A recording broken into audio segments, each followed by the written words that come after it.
There are many online tools that can test the load time of your web pages. This video will show you one of these tools and how to put it to use. This tool is called Google PageSpeed Insights. Google PageSpeed comes in two parts.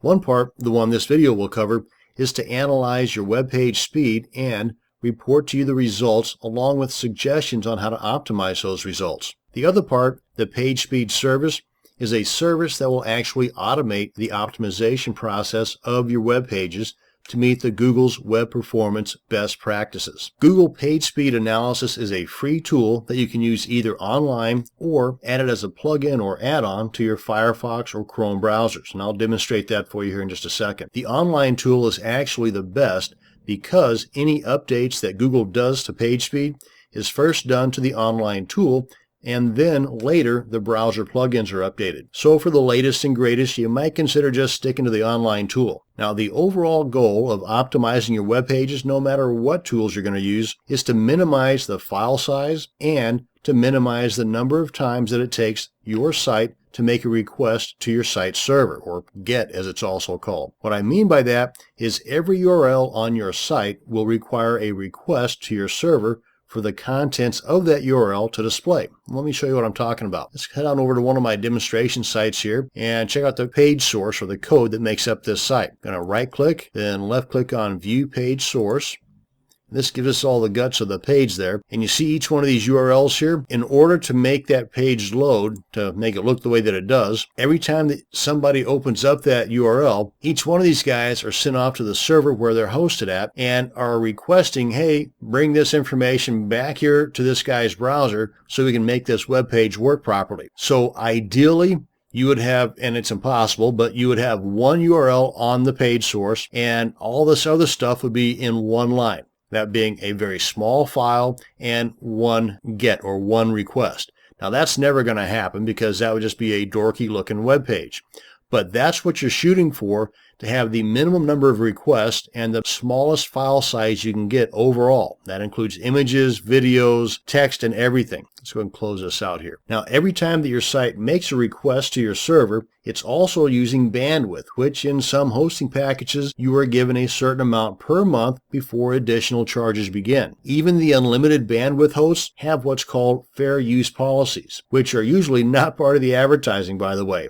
So yeah, I know, it's hard to believe that a company would actually say one thing but mean something else. Okay, end of the commentary. When you have reached what is deemed as the limits of that fair use policy, your site can then be throttled back to a standstill or in some cases even be shut down. But my point here is that by reducing the number of requests to your server, you are also minimizing the bandwidth your site is using. So this goal is going to do a few things for you.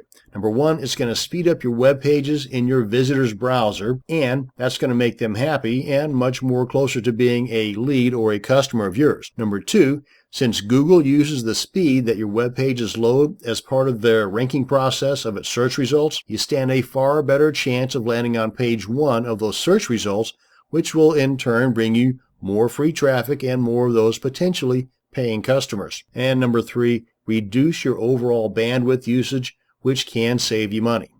Okay, now that we've touched on the what and the why of using Google's PageSpeed Insights tool, let's get to the how. Now right now I'm on my Chrome browser, and if we head on over to developers.google.com/speed, that's going to bring us to the PageSpeed page, and on this page is quite a few items related to the PageSpeed service. The one we're going to be dealing with here or diving more into is the PageSpeed Insights. One thing I want to point out, if you scroll down close to the bottom here, this link here will take you to the Performance Best Practices, which is basically a set of rules that Google uses to determine the optimum page speed of a particular website or web page. And that's what these guys are testing here under the PageSpeed Insights. Let's go ahead and click on this guy here. Oh, and by the way, while I'm here on this page, over here on the left, if you click on Community, and then click on PageSpeed Insights here under the group name, this takes you to kind of like a forum or a Google group of page insights. So any questions that you have that you just can't find the answer to by maybe using the Google search tool, head on over here, sign in if you haven't already, and either do a search here for your answer, or go ahead and post your question in here, and in no time at all, you're going to get results. So this is definitely a page you might want to be bookmarking. Okay, so that's that. Come on back here. And click on Analyze with PageSpeed Insights. And right here is the online tool I was referring to, and I'll show you the add-on or the plugin section here in just a second. Let's go ahead and test my site. Copy the URL, paste it right in here, click on Analyze, and it's going to do a couple of things for us here. And this is not done with the plugin. So again, another reason behind using the online tool versus the plugin or the add-on or extension, whatever you want to call it. But it gives you a test for both a mobile version of your site, or how your site looks on a mobile device, as well as how it will test or look on a desktop. And of course, the higher the number, the better your site is ranking. And you want to get the highest number possible, that being 100. But over here under the suggestion summary, you've got 3 colors, red, yellow, and green. The red is the items that you really want to pay attention to and try to fix as soon as possible. The yellow, it's okay. If you've got time and it's not that big of a deal, go ahead and put some effort into fixing it. And then the greens, hey, you got those perfect. Don't worry about those.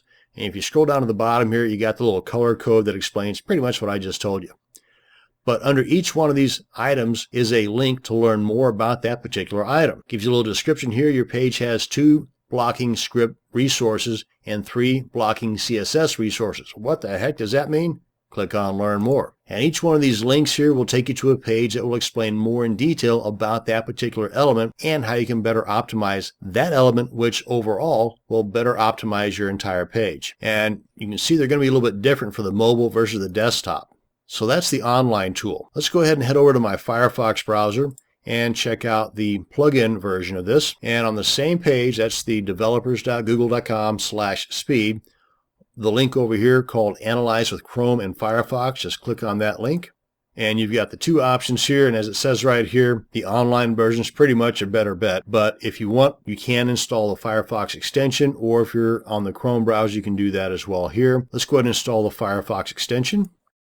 And what this does actually is it installs an extension to the Firebug web development tool. So technically you have to have the Firebug web development tool already installed, which I do. And let's go ahead and restart now. And you can get to the Firebug/PageSpeed extension a couple of ways. Mine is right up here in the top right corner. I can just click on that and it opens it up to the PageSpeed tab of the Firebug tool. All this here is part of the Firebug tool. Or go ahead and close this out here. Go to the page that you want to test, and anywhere on the page, just right-click. Okay, you can't see. Let's go up here and right-click. Left-click on Inspect Element with Firebug, and then right up here, you've got the various tabs. This is the Firebug toolbar. Just click on Page Speed, and here we are. And here you've got some resources. You've got the help. You can analyze either the entire page or certain elements of the page, and you've got some additional information down here. Let's go ahead and click on Analyze Performance just to kind of give you a comparison between this one and the online tool. As you can see, there's nothing on here, currently anyway, about the mobile device. This is all just desktop versions. But like the online tool, each one of these are links that you can click on for additional information related to that particular item. And in most cases, recommendations on what you can do to better optimize that item. And that's a rundown on the PageSpeed Insights tool and a little bit of an overview of other elements of the PageSpeed service. And that's going to bring us to the end of this video. Thanks for watching, and you have a great day.